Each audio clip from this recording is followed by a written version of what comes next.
Vocês podiam levar meu marido lá no Amplifica, né? Tipo, juro, não fiz a conexão na hora. Eu sabia que vocês já eram primos, mas na hora eu falei assim, meio aleatório. Ele falou, poxa, boa ideia. Vou dar essa ideia lá. Vou falar dessa ideia. Eu falei, então tá. Então depois você me fala se deu certo. Tá, e aí vocês, bom, legal, somos primos. Então vai ser ótimo. Vamos lá. Não, foi muito legal. Bom, sempre que se fala de synth, os assuntos vão vir na minha cabeça, eu vou conectando com pessoas, a rede de contato, etc. Quando se fala de assunto de filtro, essas coisas técnicas, tá? Eu sempre me imaginei numa conversa contigo mesmo, né? As nossas conversas sempre foram assim, de quando moleque... Ou ele vendo como mau exemplo um primo bêbado, né? Porque temos 5 anos de diferença, não é? Sim, mas eu sou guitarrista, meu instrumento é a guitarra. Sim. E você sempre foi o primo ídolo da guitarra, né? E porque meus pais no começo não queriam que eu fosse pra música, né? Então, estão tentando te salvar. Certo. minha família toda do direito, né? Meu pai era juiz, meus tios desembargadores, aquela coisa, e eu querendo ser guitarrista.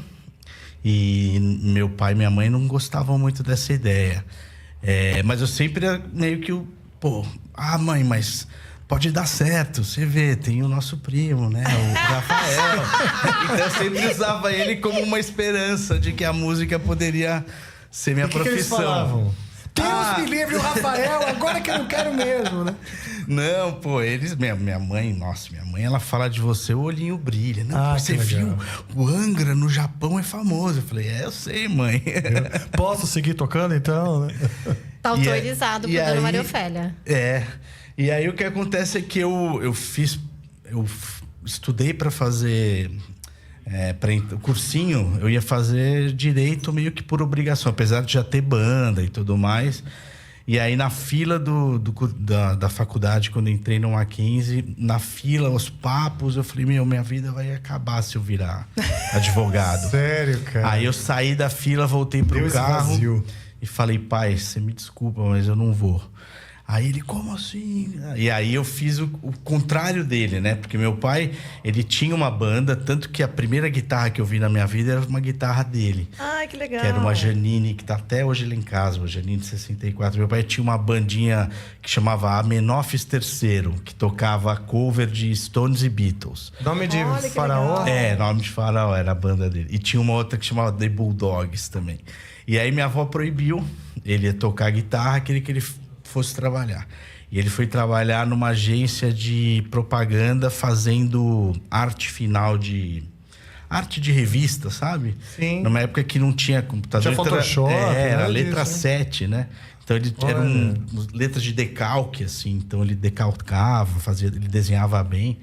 E minha avó falou, não, você não vai trabalhar com essas coisas de arte, você vai ter que ser doutor.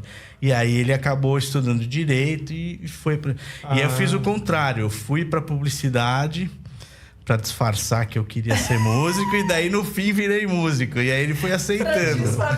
Não, é que eu acho que seu pai falou, se você então quer ser publicitário, você tem que entrar na melhor faculdade, que era a SPM, né? Ele botou uma pressão, disse, então tá bom, você não quer fazer direito, quer ser publicitário, então tem que entrar na melhor. E aí ele acabou entrando. Eu não consegui entrar na USP, mas eu fiz a SPM e no meu primeiro ano de SPM eu fui trabalhar na MTV. Então, o meu primeiro estágio, assim... Na verdade, meu primeiro estágio foi com uma prima nossa, que é a Tiche, filha da Tia Graça. Eu fiz 1 ano de... folhetos e logotipos. Era uma agência de design gráfico. Porque o Arthur também desenha, né? Ah, tá. Que legal. E aí que eu fui pra MTV. E aí, assim, eu estudava na faculdade de propaganda e marketing, trabalhava no melhor lugar do mundo.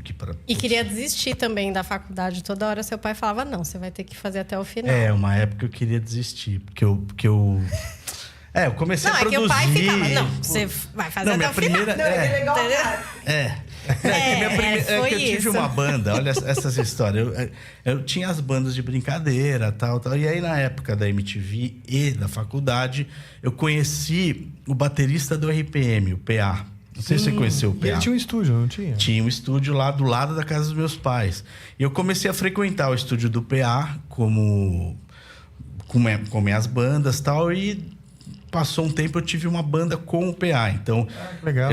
a gente era uma banda que começou independente e chegou em lugares que a gente nunca imaginava, assim, principalmente porque o PA era, sei lá, 20 anos mais velho que eu e tinha vivido a Beatlemania com o RPM, né?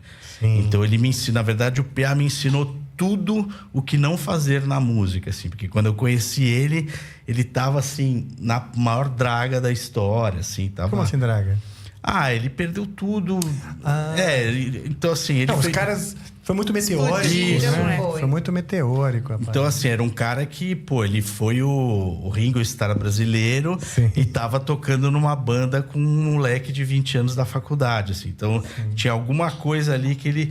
Mas, putz, cara, o PA, assim, ele me ensinou tudo. Tudo da música eu aprendi com ele, assim. Que legal, cara. Como lidar com as pessoas, como... O que o sucesso pode fazer, o que não pode. Cara, é uma escola que eu não teria em nenhum lugar do mundo, assim.